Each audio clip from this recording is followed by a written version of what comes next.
Olá, tudo bem com você? Estamos meditando aqui na Bíblia em ordem cronológica. Hoje nós vamos dar continuidade às cartas, às primeiras cartas do apóstolo Paulo, hoje capítulo 15. Vamos começar com a nossa oração, como sempre, e você dá o seu gosto aí. Partilhe o vídeo com mais pessoas, tá bom? Meu Deus, eu peço que o Senhor venha abençoar essa meditação e abençoar também essa pessoa, meu Deus. Eu não sei os problemas que ela está enfrentando, as coisas pelas quais ela tem passado, mas tenho certeza que o Senhor será com ela. Abençoe, meu Deus, esse momento que nós tiramos para poder ouvir a tua voz. Amém. Versículo 1. Também vos notifico, irmãos, o evangelho que já vos tenho anunciado, o qual também recebestes e no qual também permaneceis, pelo qual também sois salvos, se o retiverdes tal como vô-lo tenho anunciado.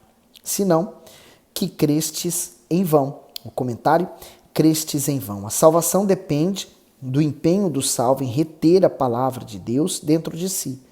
O diabo conhece bem a importância de guardar a fé. Por esse motivo, luta com todas as forças para arrancar o ensino do Altíssimo plantado no ser humano. Aquele que ignora o conselho de reter a palavra dentro de si fracassará na fé e perderá toda a recompensa da sua caminhada cristã, bem como das perseguições que suportou, das lágrimas que derramou, das provações que venceu e do tempo que dedicou a crer. Por isso, não se permita persuadir pelas ideias e pelos pensamentos deste mundo, mas a tudo submeta as Escrituras para não se influenciar pelo que não agrada a Deus. Então, a nossa maior responsabilidade é fazer de tudo para agradar a Deus. Então, eu vejo o seguinte, né? Primeiro verbo que eu vejo aqui, o permaneceis, né? Eu preciso permanecer, buscando, orando, jejuando, me entregando.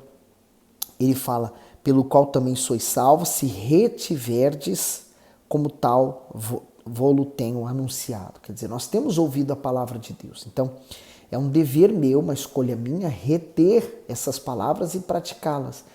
Às vezes a pessoa fala, mas eu não tenho força. Mas tem força para desobedecer. Mas eu não tenho vontade. Mas tem vontade para fazer o errado. Então, essa mesma vontade, essa mesma força canalizada, focada para fazer outras coisas, você pode escolher fazer a vontade de Deus. Sabe por quê? Se você não escolher hoje fazer a vontade de Deus, amanhã, quando você morrer e a sua alma se descolar do corpo, então você não vai ter mais o direito de escolha.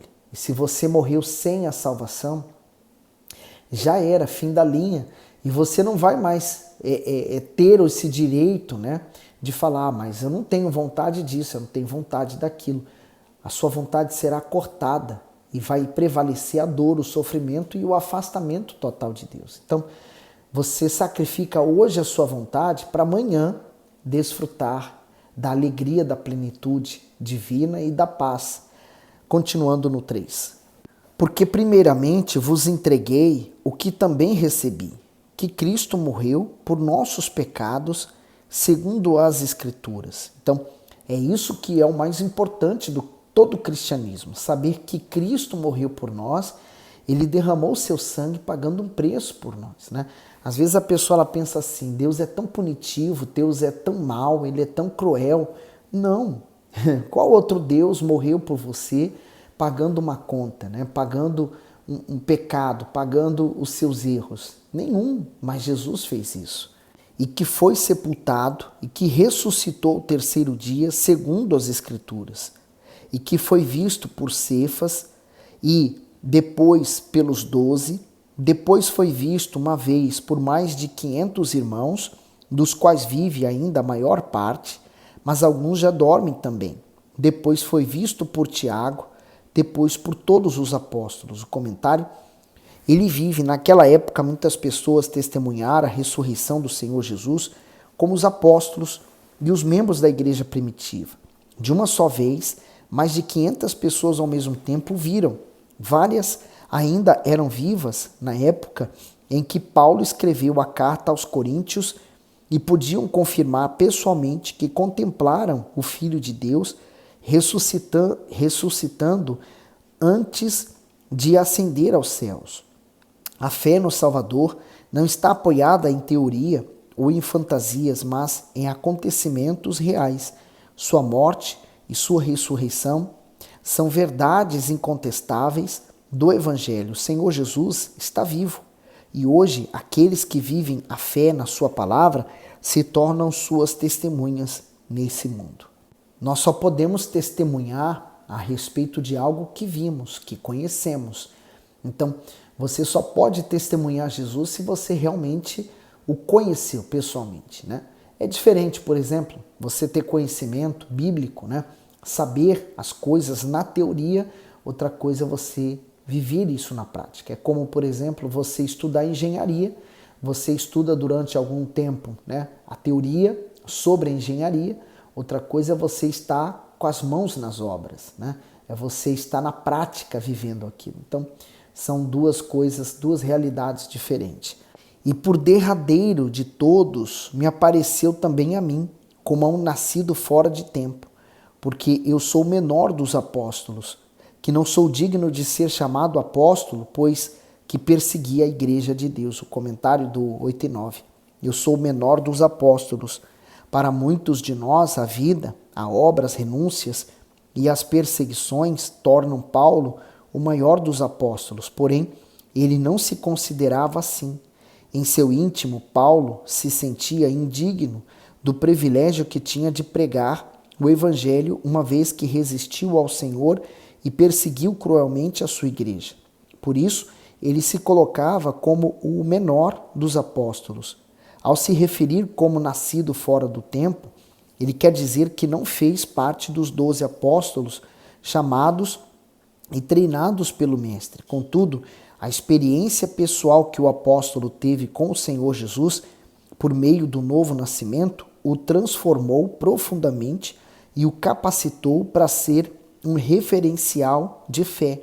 A exemplo do que ocorreu com Paulo, todo aquele que nasce de Deus, independentemente do seu passado, da oposição ou das críticas que fez ao Evangelho, tem a oportunidade de se tornar uma testemunha do Salvador e um ganhador de almas para o seu reino. Paulo se considerava o menor dos apóstolos, mas ele foi o mais usado, né? Porque ele não se restringiu a pregar apenas para os judeus, mas ele expandiu o evangelho para todos os lados, né? 10. Mas pela graça de Deus sou o que sou, e a sua graça para comigo não foi vã. Antes, trabalhei muito mais do que todos eles, todavia não eu, mas a graça de Deus que está comigo. Quer dizer, ele não se vangloriava, né?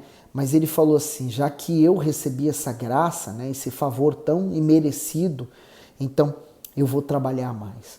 Assim eu também vejo, um dia eu me dediquei tanto ao diabo, né, eu me entreguei para ele, agora por que eu não vou me entregar ao meu Deus? Né? Se um dia eu servi o diabo, por que hoje eu não vou servir ao meu Deus? No 11. Então, ou seja, eu ou sejam eles, assim pregamos e assim haveis crido. Ora, se prega que Cristo ressuscitou dentre os mortos, como dizem alguns dentre vós, que não há ressurreição de mortos. E se não há ressurreição de mortos, também Cristo não ressuscitou. E se Cristo não ressuscitou, logo é vã a nossa pregação. Também é vã a vossa fé. Porque haviam pessoas que davam falso testemunho dizendo que Jesus não ressuscitou. Aliás, há uma teoria, né? Há pessoas que propagam essa fé falsa de que, na verdade, Jesus nunca morreu crucificado. Pelo contrário, que foi o próprio Judas, que foi o traidor, que assumiu o lugar de Jesus para morrer no lugar dele. Né? Que história, que viagem. 15. E assim somos também considerados como falsas testemunhas de Deus, pois testificamos de Deus que ressuscitou a Cristo, ao qual, porém, não ressuscitou, se na verdade os mortos não ressuscitam. Porque se os mortos não ressuscitam, também Cristo não ressuscitou. E se Cristo não ressuscitou, é vã a vossa fé, e ainda permaneceis nos vossos pecados. E também os que dormiram em Cristo estão perdidos. Se esperamos em Cristo só nesta vida, somos os mais miseráveis de todos os homens. O comentário do 19, somos os mais miseráveis. Se a fé que uma pessoa diz ter se limita a receber os favores de Deus nesse mundo, desprezando assim a sua maior recompensa, que é a vida eterna, ela é a mais miserável de todas. Não são poucas as pessoas que na sua jornada cristã usam frequentemente a fé para as conquistas terrenas, o que é legítimo, visto que Deus deseja cumprir sua promessa na vida daquele que crê. Porém, o objetivo primordial da fé é garantir ao ser humano perdão, justificação e salvação. Logo, a expectativa daquele que pratica a fé salvadora é superior à expectativa das outras pessoas, pois ele tem a firme convicção da eternidade com Deus. Por isso, quem tem a certeza da sua salvação suporta afrontas e perseguições e ainda resiste ao pecado. E para resistir ao pecado, só tendo o Espírito Santo. Só ele te dá essa condição, né? Mas vamos pensar aqui, né? Se esperamos em Cristo só nessa vida, né? Há pessoas que elas só esperam o bem nessa vida, né? Elas querem viver muito bem, regaladamente, tranquilamente, sem nenhum problema, mas elas só pensam nesta vida, elas não pensam na vida eterna. E ele falou que a pessoa que pensa só na vida aqui nessa terra é a mais miserável de todos os homens. Quer dizer, ela não está considerando a vida dela com Deus, a vida dela na eternidade. Ela está desconsiderando. Para ela pouco importa passar a vida eterna sem Deus. 20. Mas de fato Cristo ressuscitou dentre os mortos e foi feito as primícias dos que dormem. O comentário do 20. As primícias do que dormem. Paulo faz alusão às primícias, que são os primeiros frutos dos rendimentos oferecidos a Deus em reconhecimento e gratidão pelo que ele nos oferece. O apóstolo compara o Senhor Jesus às primícias dos que dormem, o que significa que ele foi o primeiro homem a ressuscitar em um corpo glorificado dentre todos os que morreram antes dele. As Escrituras mostram que, pelo poder de Deus, algumas pessoas no passado haviam ressuscitado, entre eles o filho da Sunamita, está em 2 Reis 4, a filha de Jairo, Mateus 9, e Lázaro, João 11. Porém, eles se levantaram da morte para voltar a ter uma vida mortal neste mundo, uma vez que morreram novamente. Somente o Filho de Deus morreu, ressuscitou e subiu aos céus para se apresentar ao Pai. Por meio do Senhor Jesus, temos a ressurreição assegurada, pois ele recebeu do Altíssimo o título de primogênito dos mortos. Isto é, na cruz o Salvador conquistou muitos irmãos, que um dia ressuscitarão para estar para sempre com ele. E é glorioso, né? Por exemplo, é essa garantia que nós temos, que quando morrermos, nós vamos ressuscitar juntamente com Cristo e receberemos um corpo glorificado. 21. Porque assim como a morte veio por um homem, também a ressurreição dos mortos veio por um homem. Porque assim como todos morreram em Adão, assim também todos serão vivificados em Cristo. Então, se com o pecado que Adão cometeu, ele trouxe a morte, que é o salário do pecado, então com a morte do Cordeiro de Deus, o Senhor Jesus, vem a vida eterna. Então, a questão do Senhor Jesus é que eu preciso aceitá-lo, aceitar esse sacrifício, aceitar a entrega dele para que eu possa receber esse perdão de Deus e, uma vez perdoado, justificado, ser salvo. 23. Mas cada um por sua ordem, Cristo as primícias, depois os que são de Cristo, na sua vinda, depois virá o fim, quando tiver entregado o reino a Deus, ao Pai, e quando houver aniquilado todo o império e toda a potestade e força, porque convém que reine até que haja posto a todos os inimigos debaixo dos seus pés. Ora, o último inimigo que há de ser aniquilado é a morte. É tremendo, né? Como ele disse, quando virá o fim, tiver entregado o reino a Deus. Quer dizer, O reino de Deus, primeiramente, ele não está nesse mundo, ele está dentro de nós, né? Ele faz parte de dentro de nós. E uma vez que esse reino está dentro, ele não está fora. Fora é o que nós temos visto, né? A destruição, as pragas, as pestes, as pessoas odiando umas às outras, a raiva, a ira, a contenda, o ódio, a mágoa, enfim, né? Esse inferno que o mundo vive. Mas dentro dos salvos, dentro dos que são redimidos, esse tem paz. E ele falou que ele vai entregar esse reino ao Pai e colocará o diabo, todos os seres espirituais malignos debaixo de seus pés, e o último inimigo que será vencido é a morte. Porque aqueles que morrem podem morrer no corpo, né? O corpo é sepultado, é cremado, mas a alma dessa pessoa vai viver eternamente. 27. Porque todas as coisas sujeitou debaixo de seus pés. Mas quando diz que todas as coisas lhe estão sujeitas, claro, está esta que se excetua aquele que lhe sujeitou todas as coisas. E quando todas as coisas lhe estiverem sujeitas, então também o mesmo Filho se sujeitará àquele que todas as coisas lhe sujeitou, para que Deus seja tudo em todos. Doutra maneira, que farão os que se batizam pelos mortos, se absolutamente os mortos não ressuscitam? Por que se batizam eles então pelos mortos? Por que estamos nós também a toda hora em perigo? Eu protesto que cada dia morro, glorificando-me em vós por Cristo Jesus, nosso Senhor.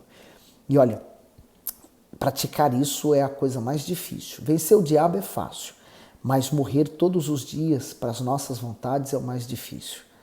E ele diz no 32, se, como homem, combatia em Éfeso contra as feras, que me aproveita isso, se os mortos não ressuscitam, comamos e bebamos que amanhã morreremos. Não vos enganeis, as más conversações corrompem os bons costumes. Comentário do 33, más conversações. Quem, em sã consciência, colocaria em seu colo uma víbora e acariciaria? Nenhuma pessoa sensata faz isso, mas, em relação à fé, muitos cristãos ignoram o perigo de ter estreitas amizades com pessoas perversas e corrompidas moral e espiritualmente. Afinal, é impossível conviver com alguém e não ser influenciado de alguma forma por ele. Se do justo aprendemos a justiça, dos ímpios, o que podemos esperar? Paulo falou de forma enfática sobre a ressurreição do Senhor Jesus e dos salvos durante a sua segunda vinda, porque havia muitos gregos que rejeitavam e até zombavam deste ensino. Com isso, o convívio com essas pessoas produzia más conversações, de maneira que todas as instruções divinas perdiam o seu valor. Dessa forma, saber selecionar o círculo de amizade, inclusive nas redes sociais, é essencial para quem deseja manter a fé, o temor e a conduta irrepreensível diante de Deus. Como membros de uma sociedade, estaremos sempre em contato com pessoas dos mais variados tipos, mas devemos limitar a nossa convivência com elas para que não sejamos afetados por seus costumes. Você estuda, trabalha, né, convive com pessoas incrédulas, mas você não precisa ser como elas. Você pode ser a diferença no meio deles. 34. Vigiai justamente e não pequeis, porque alguns ainda não têm o conhecimento de Deus. Digo para a vergonha vossa. E quando ele se refere a isso, é o dar bom testemunho para aqueles que ainda estão mais ou menos firmes na fé. Eles precisam, se eles verem uma coisa, né, eles são capazes de abandonar a fé, abandonar a igreja, abandonar a Cristo e perderem a própria salvação. São pessoas muito sensíveis, né? Elas não passaram por nada ainda, mas qualquer coisa é capaz de fazê-las desistir. Que você permaneça na fé até o fim. Nós vamos continuar ainda nesse capítulo no próximo vídeo. Que Deus abençoe você.